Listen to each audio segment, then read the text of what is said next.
We have breaking news right here on CNN from our Caitlin Polans, who has been reporting on the possible indictment of John Bolton, the former national security advisor for President Trump in his first term. Caitlin, what do we know?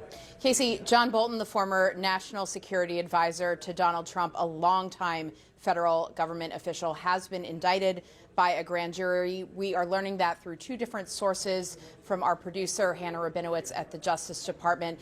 And we have confirmed that the grand jury was in today with the lead prosecutor on that case, the same prosecutor who had been on some of the documents of the search of Bolton's house just 2 months ago, or not even 2 months ago, a prosecutor who also has some experience in investigating these sorts of things. He was a prosecutor that was also working on the Biden classified documents handling investigation that led to no charges. But in this situation, the bulk of this case, it's been going on for several years, and our understanding is that it's about John Bolton's use of an email account with AOL, an email account where he was writing diary-like notes and summaries of his time as national security advisor to himself, at times even sending them to his wife and daughter.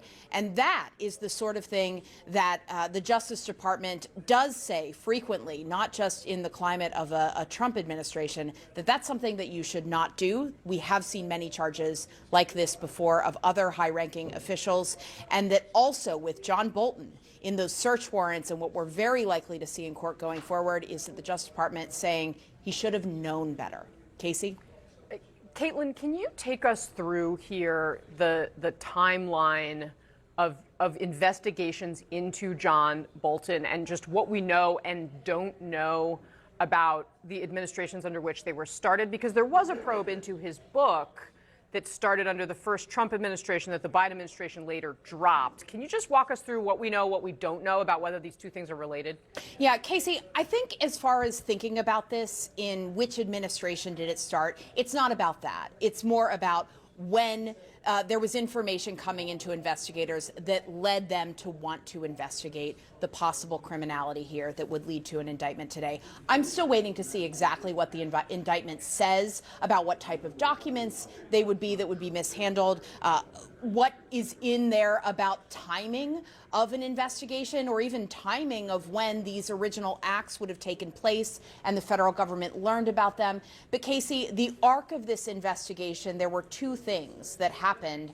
Both of those things became part of the search warrant. One, John Bolton was writing his book, and when he was working on the manuscript, was in touch with federal officials to clear everything, to take things out of that book that might be classified. He worked with them for some time and then got into a tiff, essentially, with the Justice Department and the Trump administration. They didn't want him to publish it. He wanted to publish it. It did go to publish.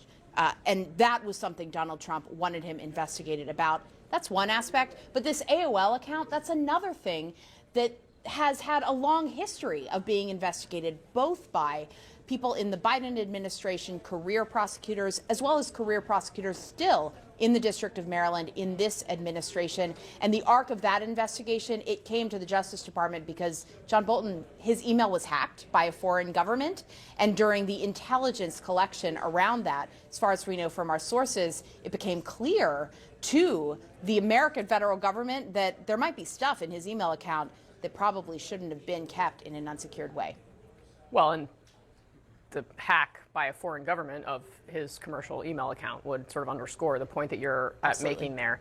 Okay, so our Kristen Holmes, senior White House correspondent, just asked President Trump, or was in an event with President Trump where he was asked about this indictment. Let's watch that. Know that you tell me for the first time, but I think he's, a bad person. I think he's a bad guy. Yeah, he's a bad guy. It's too bad, but that's the way it goes. Have you reviewed the case against him? That's the way it goes, right? That's the way it goes. Will I what? Have you reviewed the case against him? No, I haven't. But I just think he's a bad person. That is the voice of our Kristen Holmes there. Caitlin, he sort of handled that a little bit differently than he sometimes talks about some of these other cases. But of course, underscores his personal feelings about his former national security advisor. Yeah, Trump has for some time said that he wanted to see Bolton face consequences, especially for that book. It was very damaging for Trump at the time, and he even went to court to try and stop Bolton from publishing and was not able to do so. But in recent months, Trump has been pretty reticent about speaking about Bolton. He said publicly he wanted others to be charged. Adam Schiff, who has not been charged with any crime, James Comey, who has, Letitia James, who also has. Bolton has not really been at the forefront of the people on Trump's list lately.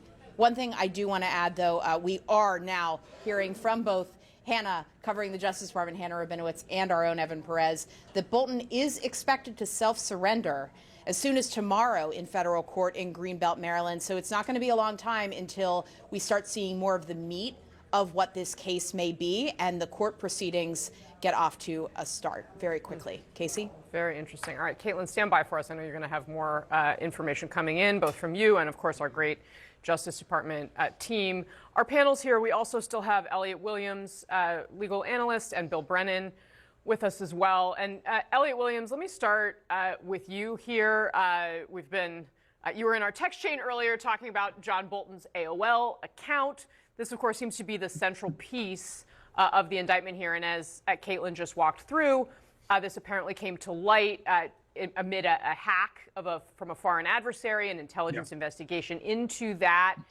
What would you underscore here as, of course, we consider this in the context that we're all living in here of the second Trump administration?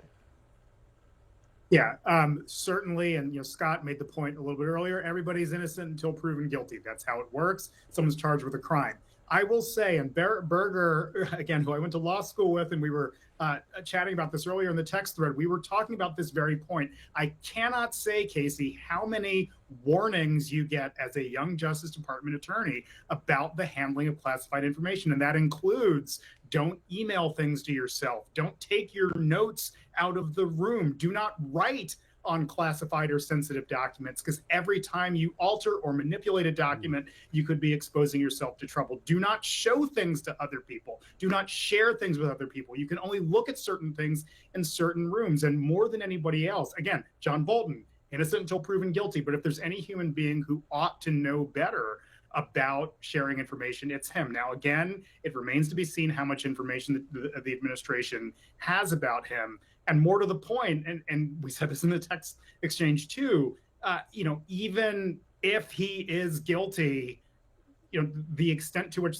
Trump, the president, has been speaking about John Bolton's guilt could jeopardize, the integrity of the investigation. The more you talk about, the president talks about wanting people to be locked up and wanting his opponents to be locked up, the more he sort of casts a little bit of a cloud over the seriousness of the prosecution. But again, we get so many warnings about the use of classified information that every time someone screws it up, you just sort of have to scratch your head about the stupidity that goes into mishandling information like this.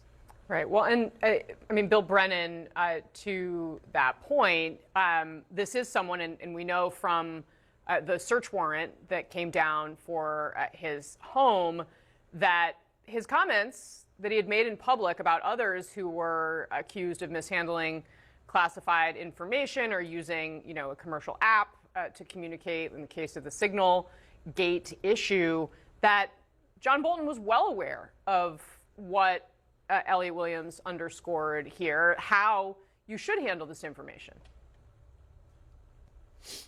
Elliot makes an excellent point, Casey.